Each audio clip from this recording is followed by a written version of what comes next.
Selamat pagi para taruna, bertemu kembali dengan saya pada materi hari ini, yaitu prosedur keluar masuk bandar ataupun keluar masuk pelabuhan ya.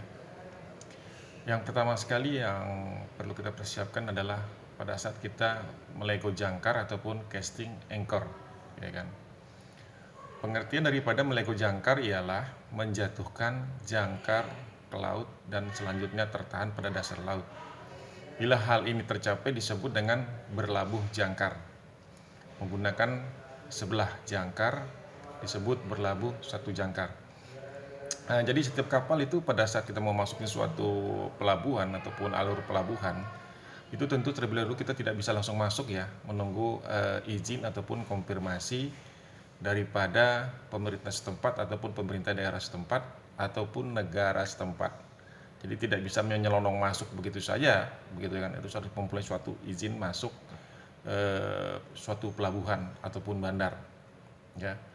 Jadi kita harus melakukan yang namanya melego jangkar ataupun casting anchor. Baik yang pakai menjangkarnya dua, baik yang mempergunakan sebelah jangkar yang disebut dengan berlabuh satu jangkar ataupun dua-duanya ya. Itu tergantung kebutuhan ataupun tergantung instruksi daripada nakoda ataupun kapten kapal. Kemudian sebelum kita melego jangkar ataupun casting anchor, ini harus menyiapkan jangkar dulu ya, standby anchor, ya kan. Apa saja yang diperlukan yaitu menyiapkan dan mencoba derek jangkar ataupun windlass, yaitu derek jangkar seperti itu ya, windlass. Itu kalau kita akan mau belajar di pada materi Maritime English, itu saya sudah ajarkan bagaimana windlass itu bekerja untuk menarik ataupun menurunkan jangkar.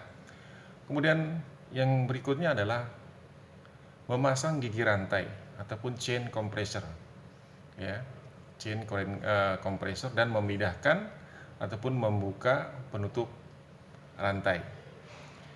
Yang berikutnya persiapannya adalah jangan jangkar di area pelan-pelan ya. Jadi jangan langsung menceburkan terus ya.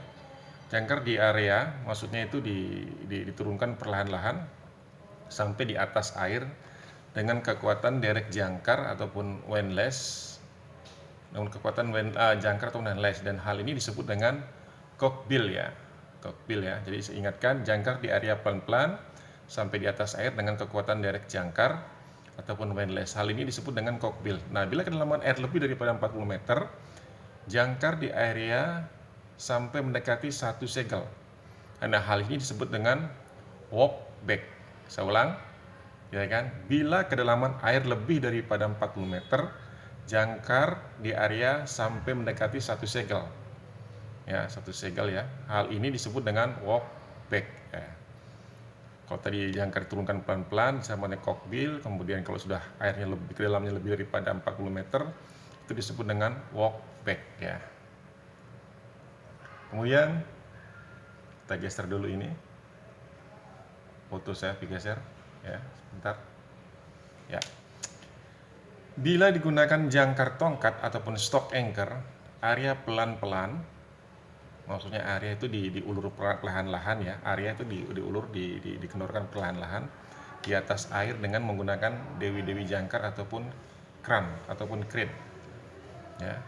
Kemudian yang berikutnya, yang ke E, melepaskan pegangan rantai ataupun cable holder pada derek jangkar dari porosnya dan menjaga pegangan rantai dengan rem penahan jangkar itu sendiri. Jadi nanti pada saat kamu di kapal harus diperlengkapi dengan safety yang betul-betul, terutama di sarung tangan ya, sarung tangan kulit ataupun asbes yang cukup cukup tebal. Karena kalau kamu pegang ini rantai ini nggak akan tertahan sama kamu, ini kamu bisa ketarik ini, ya, bisa rusak tanganmu itu, ya. Jadi harus memakai sarung tangan, safety boot yang yang sesuai lah, ya. Karena rantai kapal bukan sembarangan rantai ini ya. Kalau kapalnya besar, tentu rantai pun akan termasuk besar, nggak main-main ini. Baik, saya geser dulu gambar saya ini, kita lanjut ke bawah. Yang ke F sama halnya untuk berlabuh dengan satu jangkar. Jadi menyiapkan jangkar di bawah angin itu harus dikerjakan sudah menyelesaikan persiapan jangkar yang akan dipakai guna menghindari menghindari keadaan darurat.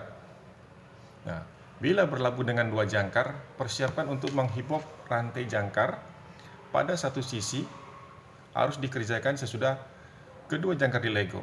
Kemudian rantai tersebut bisa dihibok. Maksudnya itu dihibok itu ditahan, ditarik ya kan, diketatkan gitu ya kan. Seperti itu ya kan. Ini ada istilah-istilah yang ada di kapal.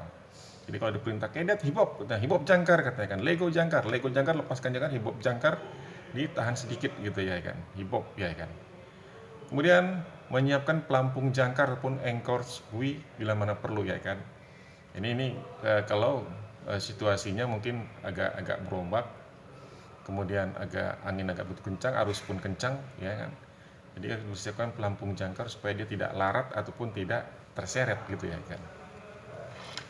Tadi sudah ada, kita lihat tadi di atas, sudah ada pada saat kita memasang suatu lego jangkar itu harus ada persiapan jangkar ya, menyiapkan jangkar. Kemudian sesudah kita ada persiapan pelaksanaan berlabuh jangkar ataupun anchor casting operational ya, operation ya, saya ulang, anchor casting operation itu maksudnya pelaksanaan berlabuh jangkar ya. Yang pertama, melaporkan keanjungan bila jangkar telah siap, sudah jelas ya. Kemudian bila kapal sudah pada posisi yang dikehendaki nahoda, memerintahkan jangkar dilego. Dilego ini maksudnya itu dibuang ya. Maaf, dibuang ataupun dilepas. Bukan dijual ya artinya ya. Dilego ini jangan kamu anggap dilego ini mesti dijual, tidak. Mesti dilepas. Ya. Jangan sembarangan, kalau belum ada perintah kapten, tentu kita kan akan mencari suatu posisi ya kan. Ketika posisi sudah ditentukan, sudah pas, kalau kapten bilang itu lego jangkar, baru kita laksanakan ya. Semuanya atas perintah kapten. Nah, awak kapal dek membuka ataupun melepas room dan melego jangkar sesuai perintah mualim 1 atau chief mate ya, chief mate ya, saya ulang, mualim 1 ataupun chief mate ataupun chief officer ya. Bersama di legonya jangkar, sebuah bola hitam dipasang, dinaikkan ataupun siang hari dan pada malam hari dipasang di lampu jangkar. Nah, biasanya ketika ini dilaksanakan, maaf, biasanya ketika pada lego jangkar itu bola-bola hitam itu akan dinaikkan di tiang utama kapal pada siang hari ya. Kemudian pada malam hari pun demikian juga dipasang lampu bahwa kapal tersebut sedang lego jangkar ya kan. Itu kamu akan belajar nanti di P2TL ya, di olah gerak ataupun apa di kapal itu akan dipelajari hal yang seperti itu ya kan. Kemudian gerakan maju atau mundur pelan-pelan digunakan untuk membuang jangkar tertahan pada dasar laut setelah jangkar dijatuhkan ataupun dilego dan rantai jangkar telah di area kira-kira 1,5 kali kedalaman tempat berlabuh, maka pengarian rantai ditahan sementara.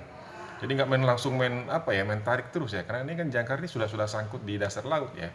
Di dasar laut diangkat, mungkin itu kita harus maju pelan-pelan, kemudian mundur, jadi dia agak ada space renggang sedikit gitu ya kan, sehingga jangkar itu bisa ditarik ya. Jadi jangan begitu, karena posisi jangkar ini tertancap. Kalau kita main tarik terus begitu, ini akan mengalami suatu kesulitan. Jadi kita akan maju, kapal tersebut akan melakukan maju sebentar, pelan, dan mundur sepelan, baru ditarik perlahan-lahan.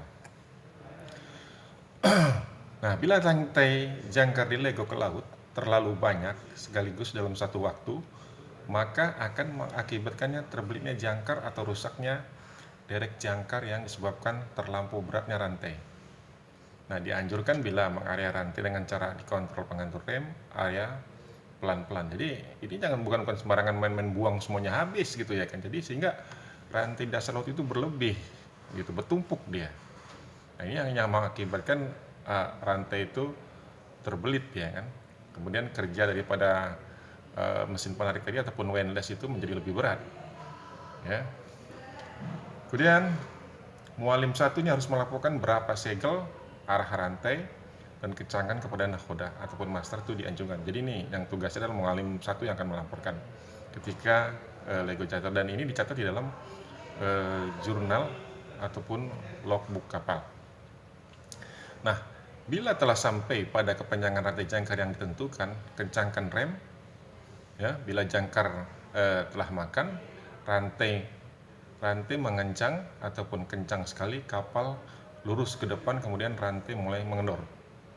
Artinya apa? Nah, kalau sudah didapetin posisi yang pas, kemudian jangkar surah tertanam di dasar laut, ya kan?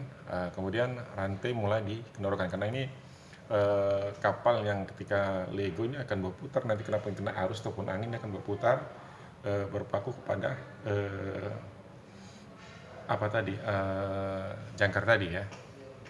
Nah, berlabuh dengan dua jangkar dengan mengikuti cara-cara sebagai berikut. Karena ketika jangkar pertama di lego, kapal masih bergerak maju ataupun mundur ke arah posisi untuk jangkar kedua dengan terus mengarea rantai jangkar pertama.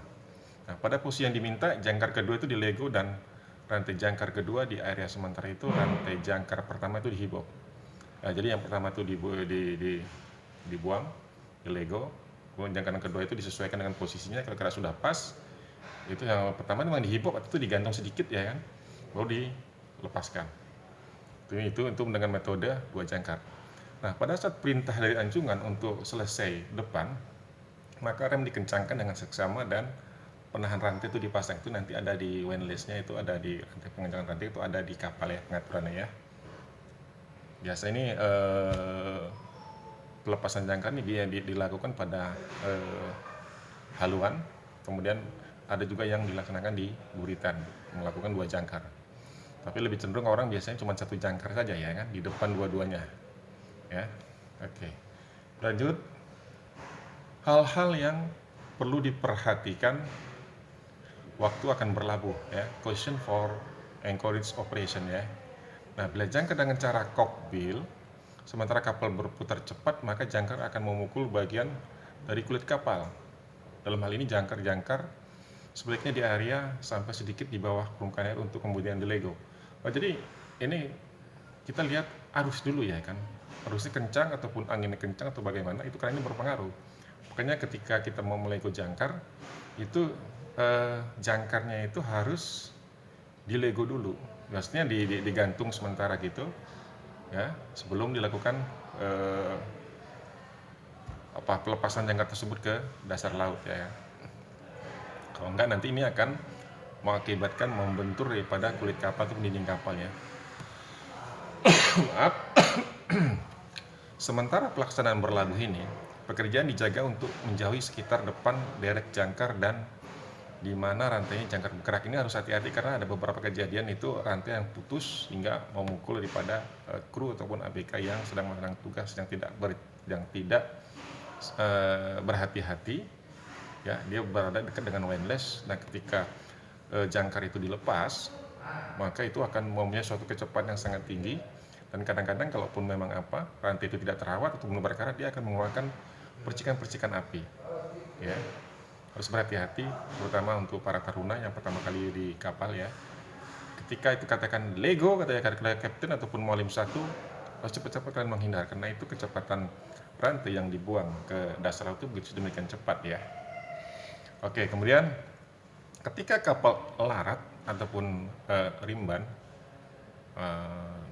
difish lah atau driftis atau hanyut lah, terhanyut gitu, yang disebabkan angin kencang dan ombak setelah lego jangkar.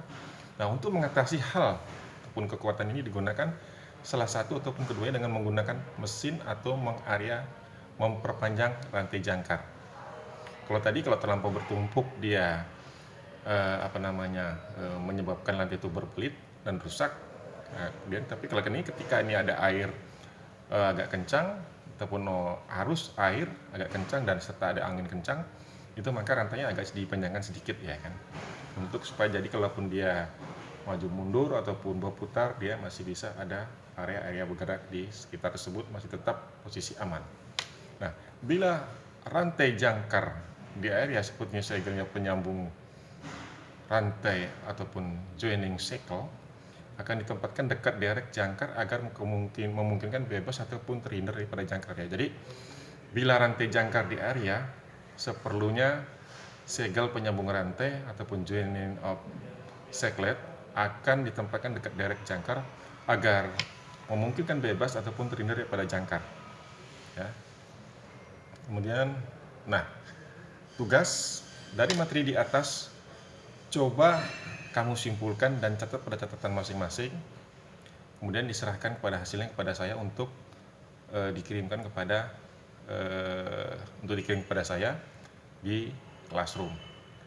Demikian materi hari ini mengenai prosedur keluar masuk barang dalam hal ini, keluar masuk bandar ataupun pelabuhan. Dalam hal ini kita akan melakukan sesuatu namanya menempatkan jangkar ataupun menurunkan jangkar ataupun berlabuh di suatu pelabuhan ataupun tempat yang akan kita masuki.